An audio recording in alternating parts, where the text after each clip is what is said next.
विशाल English मेरे सहयोगी जुड़ गए हैं। विशाल, एग्जिट पोल के आंकड़े आने के बाद क्या हलचल दिख रही है हरियाणा में?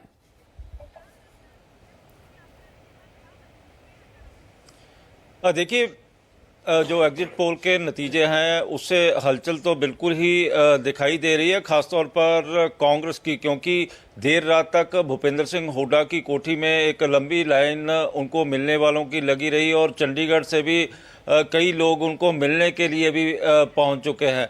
और वहीं पर भूपेंद्र सिंह हुड्डा के जो समर्थक हैं वो काफ़ी खुश भी दिखाई दे रहे हैं। और रही बात दूसरी पार्टियों की, तो अभी कोई भी जो नेता है वो बोलने के लिए बिल्कुल ही तैयार नहीं है। लेकिन वहीं पर हरियाणा की अच्छी तरह नब्ज समझने वाले और देखने वाले इस समय सीनियर जर्नलिस्ट मेरे साथ हैं, सत्येंद्र चौहान। उनसे ही पूछ लेते हैं कि किस तरह की हलचल इस समय खासतौर पर कांग्रेस में या दूसरी अलग अलग राजनीतिक पार्टियों में दिखाई दे रही है। सत्येंद्र, ये बताएं कि किस तरह की इस समय हलचल दिखाई दे रही है, जिस तरह से जो एग्जिट पोल के नतीजे आए हैं और उसमें कांग्रेस को बहुमत मिलता हुआ दिखाई भी दे रहा है। देखिए, एग्जिट पोल के जो नतीजे आए हैं उसमें एक स्पष्ट जनादेश कहीं ना कहीं कांग्रेस पार्टी को मिलता हुआ दिखाई दे रहा है। और इसको थोड़ा सा हम पीछे जाकर इस तरीके से समझें कि भारतीय जनता पार्टी ने चुनाव से पहले अपनी हार मान ली थी, क्योंकि चुनाव से ठीक 6 महीने पहले मनोहर लाल, जो कि लगातार 10 साल मुख्यमंत्री रहे, उनको बदलना, और जो वर्तमान में मुख्यमंत्री बने नायब सिंह सैनी, उनका इस चीज से भागना कि पहले वो नारायणगढ़ से विधायक होते थे, वहां से चुनाव नहीं लड़े, और जब मनोहर लाल की सीट खाली हुई तो वो करनाल से विधायक बनकर आए, वो करनाल सीट से भी नहीं लड़े और वापस लाडवा गए। तो ये कहीं ना कहीं वो चीजें हैं जिन्होंने ये तय कर दिया था कि भारतीय जनता पार्टी का मोराल कहीं ना कहीं डाउन है। और कांग्रेस की अगर बात करें तो साफ तौर पर भारतीय जनता पार्टी का जो पूरा चुनाव प्रचार था वो भूपेंद्र हुड्डा और दीपेंद्र हुड्डा के ऊपर केंद्रित था। ये कहा जा रहा था कि हरियाणा में बाप बेटी की सरकार बन रही है।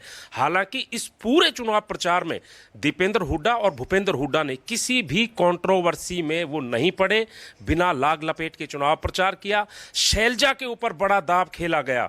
कुमारी शैलजा को भारतीय जनता पार्टी ने ऑफर तक दिया, और जब उन्होंने ये कह दिया कि मैं तो कांग्रेस के झंडे में ही विदाई लूंगी, तब भी भारतीय जनता पार्टी लगातार हमलावर होती रही। लास्ट में दाव खेला कांग्रेस ने कि अशोक तंवर पहले 1 घंटे बीजेपी को संबोधित कर रहे थे, उनकी रैली में थी, लेकिन 1 घंटे में ही जो उल्टफेर हो जाता है और जो दलित नेता थे या फिर अशोक तंवर का नाम ले लेकर कांग्रेस के ऊपर हमला किया जा रहा था, कहीं ना कहीं उस पर भी विराम लगा दिया गया। देखिए, उस पर भी विराम लगा। और दूसरा, आप देखिए, कांग्रेस पार्टी के पास जो हरियाणा के अध्यक्ष हैं वो उदय भान हैं, वो दलित समुदाय से आते हैं, कुमारी शैलजा दलित समुदाय से आती हैं, और जो कि अशोक तंवर हैं वो दलितों से आते हैं। मैनिफेस्टो जिन्होंने बताया, गीता भुक्कल जिन्होंने बनाया, वो दलित समुदाय से आती हैं। भारतीय जनता पार्टी आरोप तो लगा रही है कि कांग्रेस दलित विरोधी है, लेकिन भारतीय जनता पार्टी ने ये नहीं दिखाया कि हमारे पास कौन दलित है। भारतीय जनता पार्टी में एक बड़े नेता का तो नाम बताइए कि ये दलित नेता हैं। उनके अध्यक्ष हैं वो ब्राह्मण समुदाय से आते हैं। उनके जो पूर्व पार्टी अध्यक्ष रहे हैं, चाहे कैप्टन अभिमन्यु रहे हैं, ओम प्रकाश धनखड़ रहे हैं, मुख्यमंत्री जो बने हैं, तो उनके पास दलित कहने के लिए था, दिखाने के लिए नहीं था। बीजेपी को इसका भी नुकसान होता हुआ दिखाई दे रहा है, जिस तरह से नायब सैनी ने बोल दिया था मैं करनाल से चुनाव लड़ूंगा, और फिर वो लाडवा चले गए, और लाडवा में भी पोजीशन टाइट बताई जा रही है। देखिए, जो अभी ट्रेंड्स आ रहे हैं उन ट्रेंड्स के मुताबिक, अगर विशाल आपको याद होगा, आपने पिछला हरियाणा का इलेक्शन कवर किया था, तो पिछले इलेक्शन में जो बड़े बड़े किले थे, जो बड़े बड़े कैबिनेट मिनिस्टर थे, छोड़ के अनिल विज को सारी पूरी की पूरी कैबिनेट हारी थी। और अब की बार का जो चुनाव है, इसमें दिलचस्प ये होगा कि इसमें हरियाणा के अंदर, हरियाणा की राजनीति को आप देखें, विरासत की राजनीति कहा जाता है। लाल परिवार, देवीलाल, भजनलाल, बंसीलाल, अब की बार जो चुनाव के नतीजे आएंगे वो बेहद दिलचस्प नहीं बल्कि बड़े चौंकाने वाले होंगे। सभी की जो नजरें हैं वो तो शाम पे लगी हुई हैं, एलनाबाद पे लगी हुई हैं, इसी तरह नायब सैनी पर लगी हुई हैं, नायब सैनी पर लगी हुई हैं, इसी तरह हिसार में लगी हुई हैं, खासतौर पर भजनलाल के परिवार के ऊपर, आदमपुर सीट के ऊपर, और जो लालों के परिवार है उनके ऊपर खास तौर पे नजरें हैं। देखिए, लालों का परिवार अगर बात करें तो भारतीय जनता पार्टी में भी बड़े लंबे अरसे के बाद उन्होंने एक मनोहर लाल दिया, क्योंकि हरियाणा के अंदर जैसा मैंने बताया विरासत पॉलिटिक्स थी। देवीलाल 3 लाल थे, अब 4 लाल हो गए। 4 लाल हो गए, लेकिन वो 3 लाल एक बड़ी विरासत छोड़ के गए और उन लालों की सरकार उनके जाने के बाद भी बनती रही।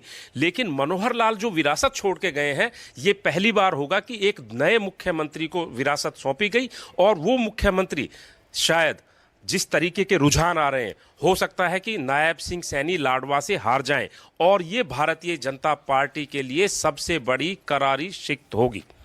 इसी तरह यदि किरण चौधरी की बेटी श्रुति चौधरी हैं, इसी तरह दुष्यंत चौटाला हैं, दिग्विजय चौटाला हैं, रंजीत चौटाला हैं, तो जो लालों के परिवार की हम बात कर रहे थे, तो इनकी पोजीशन, क्योंकि जिस तरह के एग्जिट पोल भी आए हैं, वहीं पर सीट वाइज भी सारा कुछ डाटा सामने आ चुका है, तो किस तरह की दिखाई दे रही है? सख्त लड़ाई है?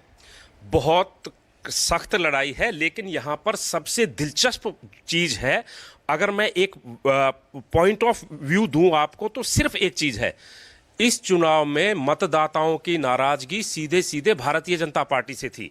अगर आप ये कहें कि ये जो जनादेश है ये कांग्रेस पार्टी के को मिल रहा है, तो इसमें कांग्रेस ने कोई तिलिस्म नहीं किया है। भारतीय जनता पार्टी के खिलाफ नाराजगी थी और जिन बड़े नेताओं का आप लाभ ले रहे हैं, जिन विरासत की आप बात कर रहे हैं, दरअसल इनको जो खामियाजा भुगतना पड़ रहा है, अगर जेजेपी की बात करें तो जेजेपी 0 पर सिमटती हुई नजर आ रही है। और जेजेपी की वजह यह थी कि जेजेपी ने भारतीय जनता पार्टी के साथ अपना गठबंधन किया।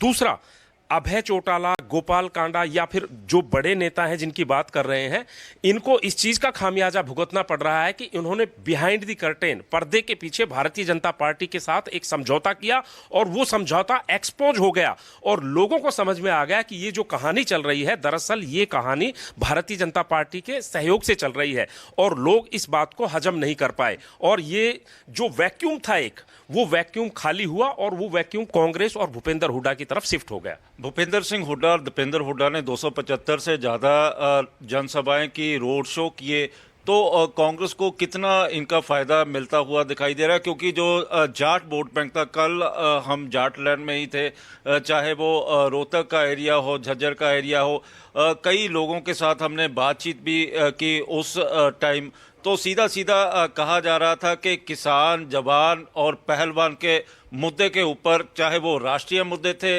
राज्य स्तर के मुद्दे थे, लेकिन वहीं पर जो लोकल मुद्दे थे उनका एक मिक्सचर बन गया था।